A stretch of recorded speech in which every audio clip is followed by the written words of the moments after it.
It's Karl with a K. Let's talk about Hollywood.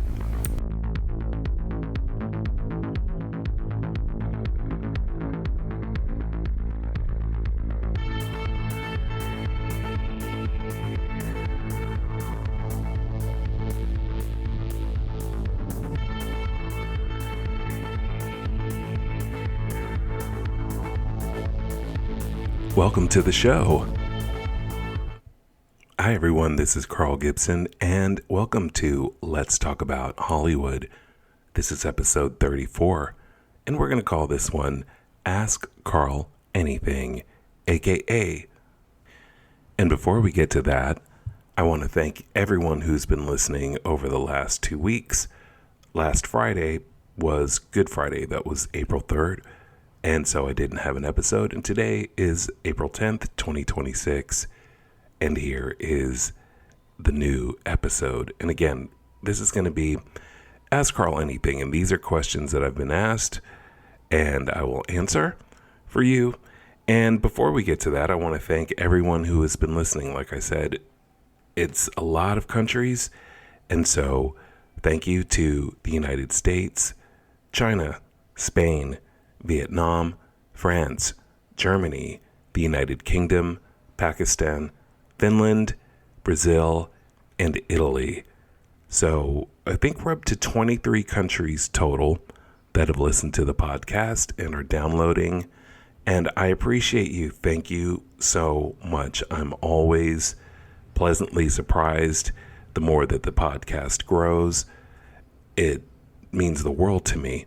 And I have to say, it's always fascinating to me that we are connecting across thousands of miles and you've made me a part of your day or your evening or just a moment to listen to the podcast, and hopefully some things resonate or whatever brings you to the podcast. I sure appreciate it. And when I say whatever brings you to the podcast, it's not that I don't have a clue. It's just that I try to be honest. This is an audio memoir.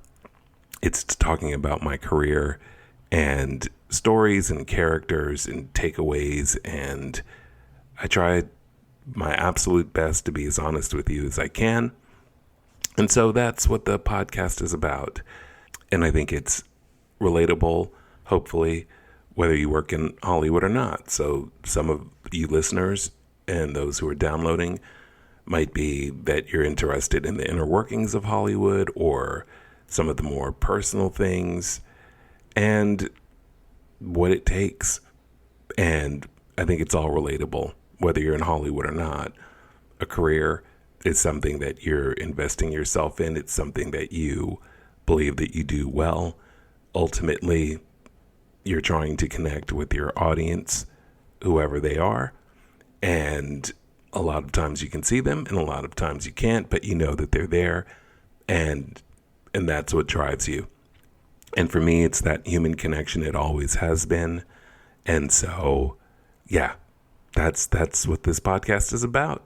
And normally I do journals, a lot of episodes, and this one isn't going to be one. I'm working on one that's probably next week, where we'll be going back to 2002, because every season of this podcast encompasses 1 year. So season 1 was all about 2001. Season 2, which we're in right now, is about 2002. And if you're just now joining the podcast, you can start from the beginning. You can see what interests you. Each episode has show notes, which will tell you what that particular episode is about. So you can really start anywhere, but you can also start from the beginning. This is episode 34, so you've got a lot to catch up on, and it's all there for you. Okay, so let's start. One of the questions I get asked a lot is, do you miss Los Angeles? And these are not, I didn't write out the answers. I'm going to just tell you as it comes to me. And so for that question, I'll say no. Yeah, that would be a no. And don't get me wrong, Los Angeles is a fascinating, wonderful, hard, difficult, edifying, incredible city. It is.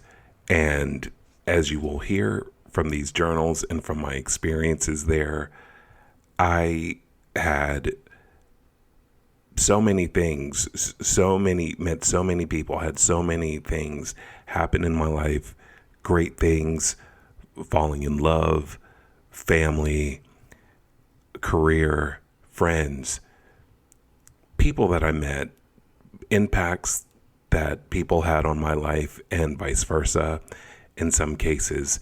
And it was beautiful, and it is beautiful. And California is beautiful.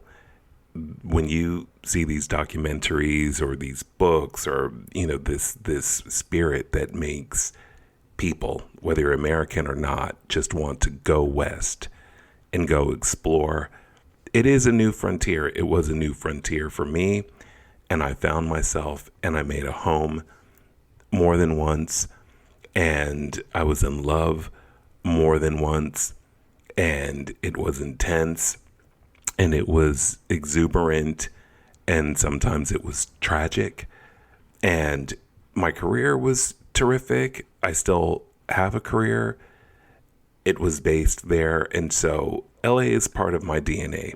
It really is. Like, it's just, I can't separate it from myself. So it's kind of hard. It would be hard to miss it because it's so much a part of my experience for the last 3 decades. At the same time, I made a conscious decision to leave it because I was not happy, and because the industry had grinded to a halt. Ground to a halt? Grinded to a halt. You know what I mean? It just had. And I've talked about it here on this podcast, and I've written about it on LinkedIn.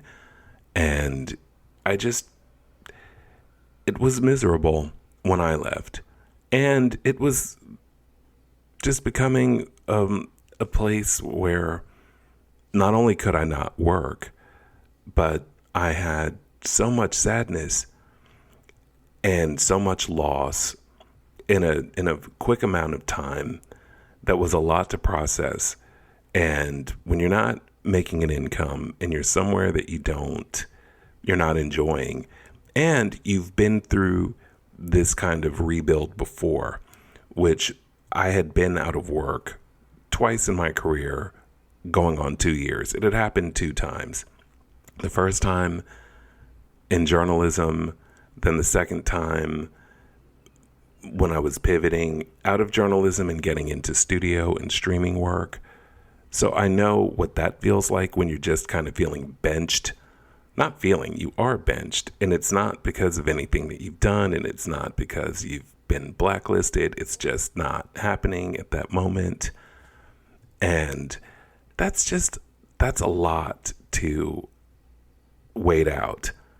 And I also had not the literal ghosts, but I did have the memories of 2 long-term relationships. One, my marriage to Bebbles, which was 6 years, and he passed away in 2005.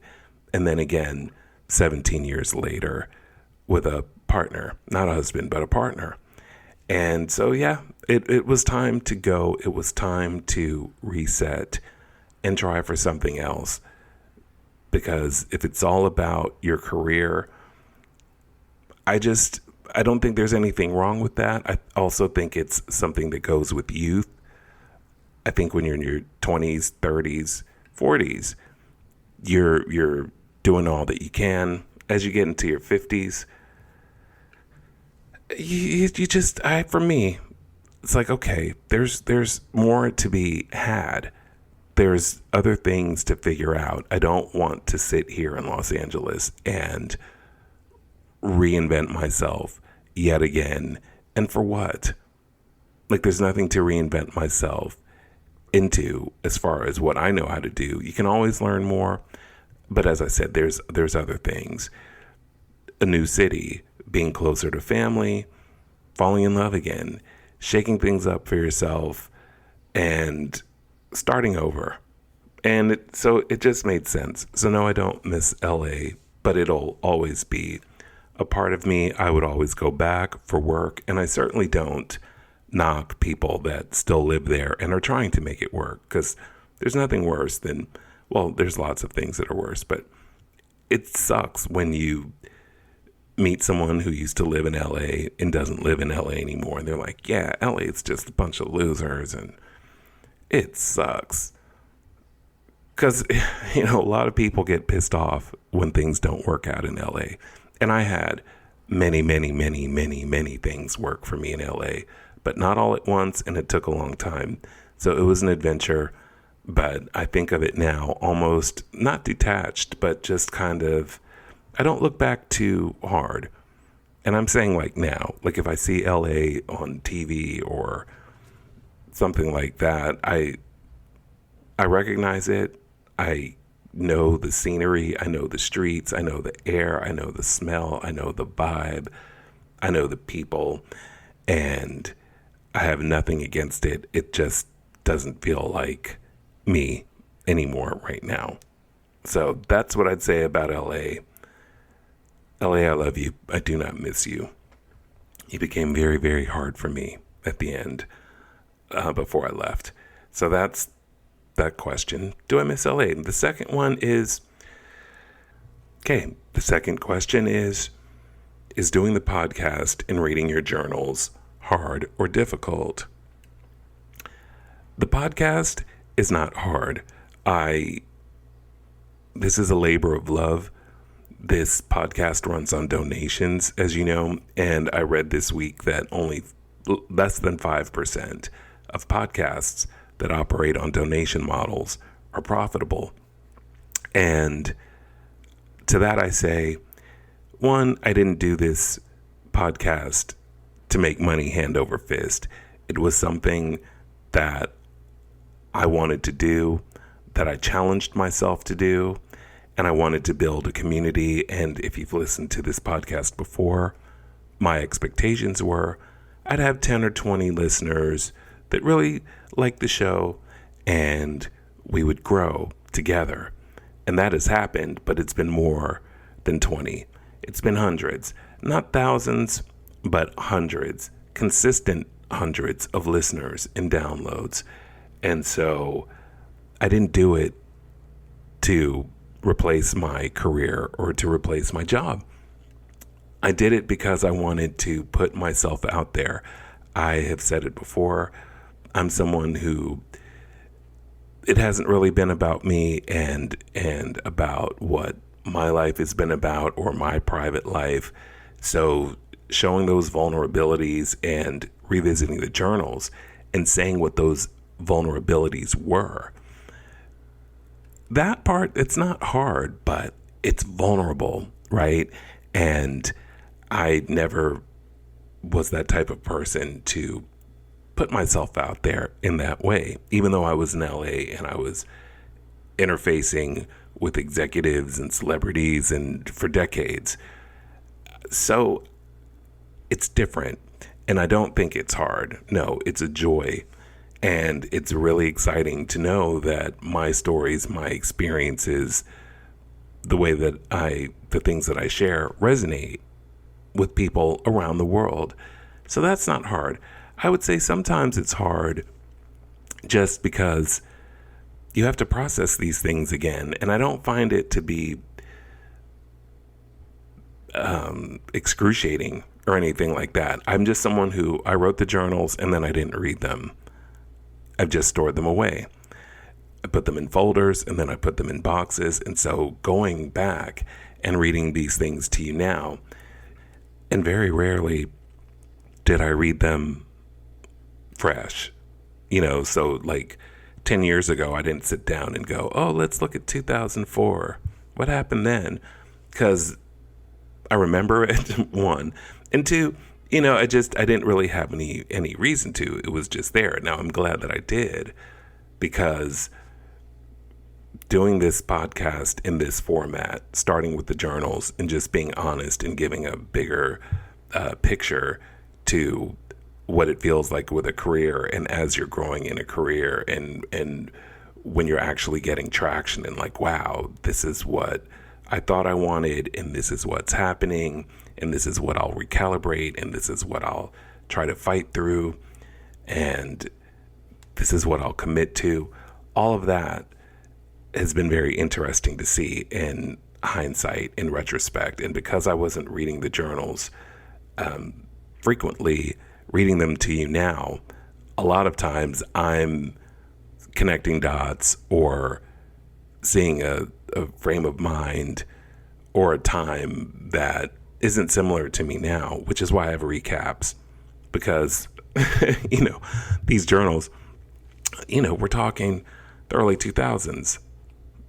We're talking, I was a different age. And so I have to stand by it and at the same time try to frame it for today and what it means for listeners or for people with their own careers. So the vulnerability and the authenticity and the honesty is really the point. And it's very rare that I'll re-record sections or edit the podcast once it's done. I tend to just trust the process. If you work in a creative industry, if you're a writer, if you're an actor, if you're a director, if you do anything in a creative capacity that you love to do, the rule of thumb is at a certain time, you got to leave it alone. It's good enough. Trust it. Put it out there. And so I know with this podcast, again, I'm not filtering or really editing myself. So I can hear it when I listen back to the episodes. I can hear when I gulp or when I swallow. And I'm sorry, I try not to make mouth noises or plosives with the all that kind of audio stuff. But I can hear it when I do a sharp intake of breath or when something's landed a certain way. And I know you can too, and I leave it in there because that's part of what honesty and, frankly, with this podcast, intimacy is about. And so I hope I answered that question. I feel like I said a lot of things, but I hope it makes sense. All right. And then another question is life in Florida. How is it now? Well, I'm in the Gulf Coast of Florida, and I lived here in the 1980s. Yeah, like middle school in the 80s. And where I lived at that time was about 45 minutes south of Tampa, Florida. And it was and is very, very, very suburban. My extended family from the East Coast had moved down here over time to join older family and to be closer. And I came with my mom and my brother then to live here. And Florida, I can just say then it was kind of the dark ages compared to what I was used to. And when I say dark ages, I don't mean civilization. People working with hammers and stone wheels. I would just say socially and racially, it was nothing like it is today. And kind of still isn't. But I mean, I have to say, compared to where I was living in Los Angeles, the demographics and everything aren't that much different, to tell you the truth. But it was very difficult back in the early 80s here in Florida. There were times that me and my brother were the only black people for blocks and blocks and blocks and blocks and blocks. And I got called the N-word so many times I couldn't even count it. And I'd get in fights over it. I got suspended from school over it. Suspended from school in 8th grade. And then the guy that I fought with, who called me the N-word and kicked my books all across the room and all this crap, we only got to hit each other once before we got split up. We both got suspended.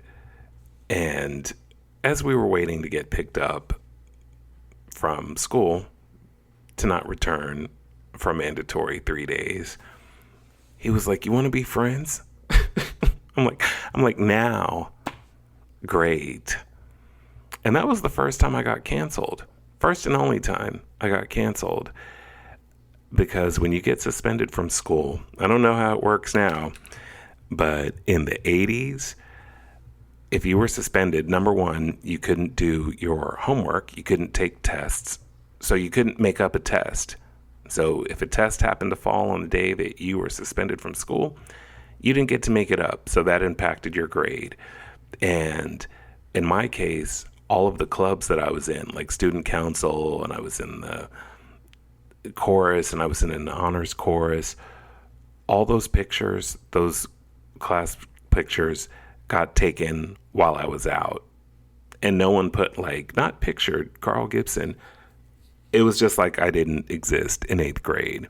And some of my teachers were really, really disappointed in me for getting into a fight. And oh my gosh, I didn't get in trouble though at home. I'll tell you that. My grandparents picked me up and let me put my feet up and watch TV, because I had always been told, don't start fights. But if you're defending yourself, then you're not going to get in trouble.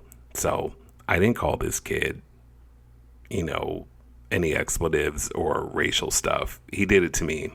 And he was like a Renaissance kid. He played Dungeons and Dragons. He always had bloodshot eyes. He'd be at the library, looking all spooky. Looking all spooky and shit. And I really didn't have a problem with him, but he didn't like me, and he tried it, and we got into a fight, and we got suspended. But anyway, after that, though, I'm saying I went right back to school, and I was popular. Not that it really mattered to me, but I'm just saying, I was a singer. I had really close friends. I have friends with some of those singers to this day, including my friend Missy, who was one of the first donors to this podcast. And so, I would say that was another example where art, where music, where singing, where putting yourself out there, where being vulnerable, once again, helped me. It did. It helped me. It gave me an outlet. It made me be present. It made me look into audience's eyes and see where they were coming from in ways that I could make them feel. And so it was pretty incredible, that part. Personally, it was very hard, and it was very sad. And like I said, it was a completely different time racially. And I can honestly say that my family and my friends made all of the difference in those years. But I'd say by 11th grade in the late 80s, everything was much different. And so I had a really good experience. So I'd say Florida is an example of a place where you can live when you're younger, and it was terrible. And I'm saying even for people that were from here, they were teenagers. So of course everything's drama. And a lot of times everything feels terrible. And sometimes things are terrible too for teens behind the scenes, what they're going through at home. You never know, right? And then coming back as an adult, as I did many times, to see my grandparents and to see my extended family. And of course, then it was absolutely different and no racial hostilities. And finally now coming back as an adult. So I've never really lived here where I live now as an adult. So it's different, and it's kind of neat. It's different to be flirted with in the same town where you got called an N-word on Main Street 40 years ago. To be an adult, it's like, oh, I'm sexy now. Oh, okay, thanks. No, honestly, people are nice here. People are quiet. I think we're going I know we're going through a very tense time globally. We're going through a disconnect in some ways in the United States. I mean, that's an understatement. But then at the same time, it's like, how much do people really know? Because people are so fragmented now. People are so macro, right? So if you're into your phone, and depending on what you're into, maybe you're not even aware of what's happening. I, of course, worked in news for 14 years, so it's kind of like a thing that I do to just kind of stay on top of things. But I sense a tension. But at the same time, I'd say Florida is similar to California in that scenically, it is just gorgeous. It's beautiful. And I think that inspires people. And I will give it to Florida. It's more laid back. Yeah, you can start relaxing at 8 o'clock in Florida as opposed to 10 o'clock in California when it feels like things just kind of finally have gotten quiet or calmed down. But I'm hoping for the best. I'm still looking for work here, and I'd say socially, there's so many ways I have to start over. Socially, as far as living here and making friends and keeping in touch with my old friends, meeting someone, working, getting the place of my, a new place, all kinds of things. So I am starting over. Do not get me wrong. And there are easy days, and then there are days where it all makes sense. But I'm trying. That's the thing. I guess life in Florida is like when I moved to LA, I just decided to take a chance and to see what would happen in a good way. Not leave it all up to chance, but just trust the process and trust that I don't know all the answers. Just have a vision, have a goal. And I have it in snippets. Absolutely, I see a career, and then you envision dating, or then you envision friendships, and then new friendships, for where you live locally, things I can get involved in, and experiences and meeting people. And I've always just been fascinated with people. So I trust the process. I trust that my intentions are well, and that's what's going to lead me. And faith, of course, and love. I have family here. And so I'm giving it a try. But yeah, it's a lot different. And I had a lot of really painful, tough experiences here racially. But I mean, I had them in California too. And I had them in Iceland when I lived in Iceland, pretty much anywhere I went. It's just something that the world has not figured out. And we're human. And so that's all I got. I'm a human being, and that's the way I like to connect to people. And thank you all for connecting with me with this podcast, honestly. And there's more that I've been asked, but we can do that on another episode. And if you have questions, you can ask me. You can write me if you want to do email, you can write me at studioexeckarl. So that's studioexeckarl @gmail.com. I'm on LinkedIn, Karl with a K, last name Gibson, Tampa, Florida. That's how you'll know you're on my profile. If you look at the podcast art for this podcast, the cover art, you'll see me. You'll know it's me. I'm on Instagram at Karl Omar Gibson. And if you'd like to support this podcast, which does run on donations, and it will always be free, you can subscribe either at the links that are in the show notes, which are the descriptions of what this episode is about, wherever you get your favorite podcasts. You can click on those links, or you can go to my direct link, which is www.letstalkabouthollywood.com/support. That's it. It's super easy. No amount is too small. And so I'd love if you feel compelled to donate to the podcast, but you don't have to. I know it's tough out here. So as I always say, just come back, subscribe, come back. If this episode wasn't for you, maybe the next one will. But it's all well-intentioned. It all means the world to me, literally, that we're listening and talking together. And if you weren't here, I wouldn't be here. So thank you. And I love you, and I appreciate your support. And thank you to the 4 other countries who have started downloads and are listening, and those include Kenya, Togo, Brazil, and Bangladesh. And speaking of international reach, there are the people that I hear from the most, and it's not a bad thing, but I hear from a lot of people who do podcast promotion, and they write me and they say, I'd love to expand your reach and promote your podcast and get you these organic listeners and put together audiograms and all that stuff. And to those listeners who offer, I do say no only because this podcast is a labor of love. It's organic. And so I'm not at this point trying to promote it when the show is still young and it's finding its way and its rhythms. So to those people who reach out to me, I do appreciate you for listening.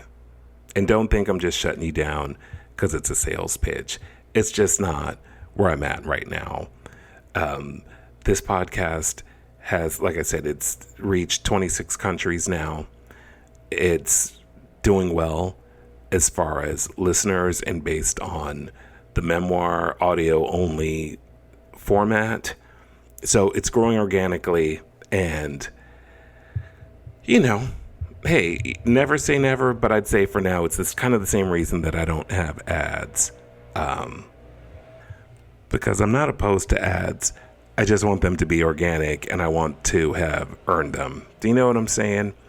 So that's all. I appreciate you reaching out. And look, I can hear the lawn mowers and I can hear the leaf blowers, so it's about my cue to say goodbye. You might be able to hear it in the background. I apologize, but I want to get this out there. It's Friday, so all of you have a terrific weekend. Thank you for being here. Wherever you are in the world, I wish you all of the best.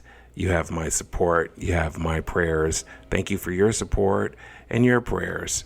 And thank you for subscribing to the podcast and donating if you like.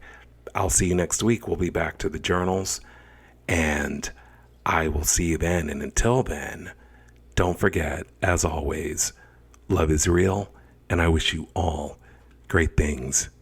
See you next time.